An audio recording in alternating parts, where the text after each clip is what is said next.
नमस्कार छात्रों। आज हम सेतु अभ्यासक्रम के अंतर्गत कक्षा 9वीं विषय हिंदी के 19वें दिन का अध्ययन इस वीडियो के माध्यम से कर रहे हैं। उसके लिए क्षेत्र है लेखन। अपेक्षित जो कौशल्य है उसमें छात्र अपने भाव विचार संक्षेप में औपचारिक शब्दों में लिखित रूप में व्यक्त करेंगे। संकल्पना, अनौपचारिक पत्र लेखन। तो इसमें आओ पता करें। तो इसमें पहला जो है वह है अध्यापक बच्चों को निम्नलिखित चित्र दिखाकर पूछेंगे कि ये क्या कर रहे हैं, जैसे कि पंछियों की सहायता से, घुड़सवार भेजकर या ढोल बजाकर आदि ये क्या कर रही है। तो प्राचीन काल में संदेश वहन जो है, आज हम संदेश वहन एकाध समाचार दूसरी जगह भेजने के लिए आज हम टेलीफोन का इस्तेमाल करते हैं, पत्र का इस्तेमाल करते हैं और उसके लिए पत्र के लिए टपाल व्यवस्था है। लेकिन पहले ज़माने में टपाल व्यवस्था नहीं थी। एक राजा दूसरे राजा को संदेश देने के लिए या एक व्यक्ति दूसरे व्यक्ति को संदेश देने के लिए एक पंछी का इस्तेमाल किया करते थे और उसे कबूतर कहा जाता था। इस कबूतर के पंछी का इस्तेमाल किया करते थे। इसके साथ साथ एकाध राजा दूसरे राजा को अपना संदेश देने के लिए उसका जो दूत है वह घोड़े पर सवार होकर राजा की राजमुद्रा एवं राजा का पत्र अपने साथ लेकर, राजा का संदेश अपने साथ लेकर अपने राज्य से दूसरी ओर चला जाता था। इसके साथ साथ एकाध राज्य में राजा की सूचना प्रस्तुत करने के लिए ढोल बजाकर उन्हें बता दिया जाता था।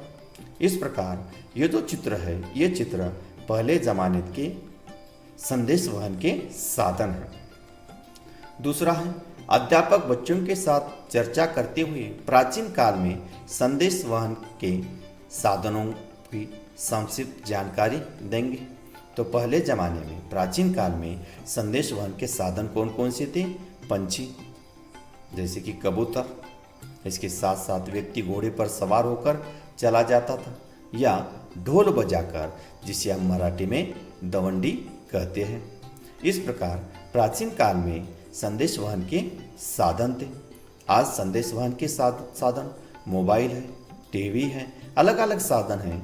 लेकिन प्राचीन काल में पहले ज़माने में ऐसे साधन नहीं थे। पंछियों की सहायता से, राजदूत की सहायता से या एकाध व्यक्ति की सहायता से या ढोल बजाकर एक दूसरे का संदेश प्राचीन काल में दिया जाता था। आओ सक्षम बने। इसमें पहला जो है अध्यापक छात्रों को वर्तमान पत्र का महत्व और उनके प्रकार, जैसे कि औपचारिक और अनौपचारिक के संबंध में संक्षिप्त में जानकारी देंगे। तो आज के ज़माने में हम देखते हैं कि संदेश वहन का साधन मोबाइल हो गया है। फिर भी आज के ज़माने में वर्तमान समय में भी पत्र का महत्व अनन्य साधारण है।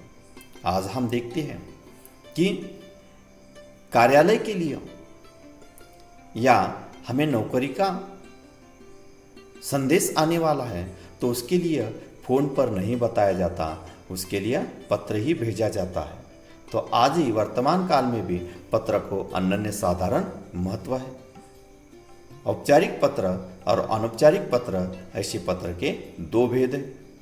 दूसरा है अध्यापक छात्रों के साथ चर्चा करते हुए निम्नलिखित तालिका पूर्ण की करवाएंगे। तो पत्र लिखते वक्त हमें किस प्रकार पत्र लिखना है? अनौपचारिक पत्र का यह एक नमूना दिया गया है। तो कैसे? तो जिसे हम खत लिख रहे हैं, जिसे हम पत्र लिख रहे हैं, हमसे बड़े हैं, वह हमसे बड़े हैं, तो उनके लिए संबोधन क्या चाहिए, अभिवादन क्या चाहिए और स्वनिर्देश क्या हो, यह हम देखने वाले हैं। तो जिसे हम खत लिख रहे हैं वह हमसे बड़े हैं, तो संबोधन उसके लिए आएगा पूज्य या पूजनीय या आदरणीय या श्रद्धेय, ऐसा संबोधन आएगा। बड़े के लिए अभिवादन आएगा, प्रणाम, सादर प्रणाम, नमस्ते, चरण स्पर्श, सादर नमस्ते, ऐसा अभिवादन आएगा। और स्वनिर्देश आज्ञाकारी, स्नेह पात्र, स्नेहकांक्षी, कृपा पात्र, ऐसा स्वनिर्देश आएगा। मान लीजिए दूसरा जो हम खत लिख रही है वह हमारी उम्र का है, बराबर वाला है, तो जैसे कि दोस्त हो, सहेली हो, उसे खत लिख रही है तो उसके लिए संबोधन आएगा प्रिय, प्रियवर, प्यारे, सखी, बंधु, ऐसे संबोधन आएंगे। और उनके लिए अभिवादन जो है, अभिवादन इस प्रकार आएगा, सप्रेम नमस्ते, खुश रहो, प्रसन्न रहो, यह अभिवादन आएगा। और स्वनिर्देश आएगा तुम्हारा हितोषी, तुम्हारा शुभकांक्षी, तुम्हारी शुभचिंतक, ऐसा स्वनिर्देश आएगा। और जिसे हम खत लिख रही है वह अपने से छोटा है तो उसके लिए संबोधन आएगा प्रिय, प्रियवर, चिरंजीव, ऐसा संबोधन आएगा। उनके लिए अभिवादन आएगा शुभाशीर्वाद, शुभाशीष, चिरंजीवी, चिरंजीवी हो, खुश रहो, प्रसन्न रहो, ऐसा अभिवादन आएगा। और स्वनिर्देशन आएगा तुम्हारा हितोषी, तुम्हारा शुभकांक्षी, तुम्हारा शुभचिंतक, ऐसा स्वनिर्देश आएगा। आओ अभ्यास करें। अध्यापक विद्यार्थियों से पत्र के निम्नलिखित प्रारूप पर बहुत विस्तार से चर्चा करेंगे। तो यहाँ जो है पत्र का एक प्रारूप दिया है, उसमें पहला भाग, दूसरा भाग और तीसरा भाग दिया है, वह हमें पूरा करना है।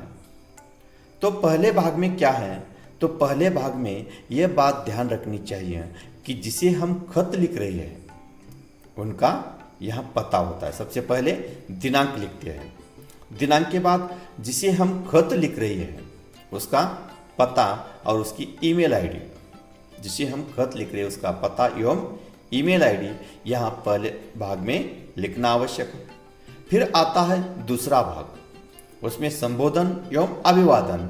अब ये खत लिख रहे हैं हमारे दोस्त को, तो संबोधन आएगा प्रिय और अभिवादन सप्रेम नमस्ते। प्रिय रितेश, सप्रेम नमस्ते। तो ये जो रिक्त जगह है यह हमें पूरी करनी है। तो ये जो पत्र है, यह पत्र हम अपने दोस्त को लिख रही है और उसका नाम रितेश है और उसे अभिनंदन करने के लिए पत्र लिख रही है। तो अभिनंदन किसी बात का हो सकता है, मान लीजिए वो परीक्षा में प्रथम आया है या कोई पारितोषिक उसने प्राप्त किया है, अलग अलग कारण हो सकते हैं। तो यह जो रिक्त जगह है वह हम पूरी करेंगे। अभिनंदन, अभिनंदन, अभिनंदन। आज का समाचार पत्र पढ़ा और अचानक मेरी नज़र तुम्हारे तस्वीर पर गई। मुझे पता चला कि इस साल हुई 10वीं की बोर्ड परीक्षा में तुमने पूरे जिले में अव्वल क्रमांक प्राप्त किया है। यह पढ़ते ही मेरा मन आनंद से झूमने लगा। आगे भी तुम अपने जीवन में ऐसे ही कामयाबी हासिल करो। फिर से मेरी ओर से, मेरे परिवार की तरफ से तुम्हें ढेर सारी बधाइयाँ।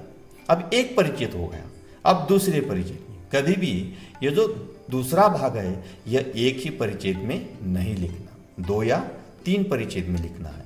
अब पहले परिचित में हमने लिखा कि महत्वपूर्ण जो विषय है वह हमने लिखा है, अभिनंदन करना है, उसका अभिनंदन करना है और यह अभिनंदन किया है। अब दूसरा जो परिचित है वह इस प्रकार लिखना है, घर में माता पिता कैसे हैं, उन्हें भी मेरा प्रणाम कहना, छोटू को मेरा शुभाशीर्वाद कहना। यह हो गया दूसरा भाग, मतलब जिस कारण हम खत लिख रहे हैं यह सारी जानकारी प्रारूप में आती है। यह प्रारूप 2 या 3 परिचित में लिखना आवश्यक है। और तीसरा जो भाग है वह है भेजने वाले का पता।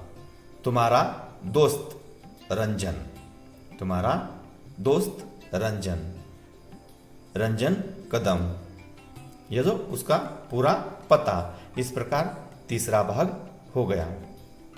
पत्र लिखते समय एक बात ध्यान में रखनी चाहिए, पहले भाग में जिसे हम भेज रहे हैं उसका नाम, पता, ईमेल आईडी, सबसे पहले दिनांक ये लिखना आवश्यक है। फिर दूसरे भाग में पत्र का मुख्य, कलेवर, प्रारूप, ये 2 या 3 परिच्छेद में लिखना है। और तीसरे भाग में जो भेज रहा है उसका पता, मतलब प्रेषक का पता यहाँ लिखना आवश्यक है। आओ सृजन करें। अध्यापक निम्नलिखित में से किसी एक पत्र का केवल दूसरा भाग छात्रों से लिखवाएंगे। दूसरा भाग मतलब मुख्य, कलेवर जो है यह लिखना आवश्यक है। तो इसमें एक जो है वह है रंजना कदम 11 हेम कुटीर सुभाष चंद्र मार्ग ठाणे महाराष्ट्र से नागपुर रहवासी अपने डॉक्टर मित्र रितेश रीमा पानसरे को कोविड योद्धा सम्मान प्राप्त होने के लिए बधाई देते हुए पत्र लिखती है। तो यहाँ कैसे आएगा? इसी प्रकार अभिनंदन अभिनंदन अभिनंदन। आज का समाचार पत्र पढ़ा और इसमें मुझे पता चला कि नागपुर जिले में तुमने कोविड के लिए जो महान कार्य किया है उसके लिए तुम्हें शासन की तरफ से कोविड योद्धा सम्मान प्राप्त हुआ है। यह जैसे मैंने पढ़ा तो मुझे बेहद खुशी हो गई। यह इस प्रकार पहला परिच्छेद। अब दूसरे परिच्छेद में घर में माता पिता कैसे हैं यह आगे आप लिख सकते हैं। इसी प्रकार दूसरा भी आप लिखिए। इसके लिए पूरक साहित्य एवं स्रोत है कक्षा 8वीं की पाठ्य पुस्तक का पाठ खेती में आई तब्दीलियां पढ़ी और 7वीं की पाठ्य पुस्तक का पाठ देहात और शहर पढ़ी है। इस प्रकार आज हमने इस वीडियो के माध्यम से कक्षा 9वीं विषय हिंदी के 19वें दिन का अध्ययन किया है। धन्यवाद।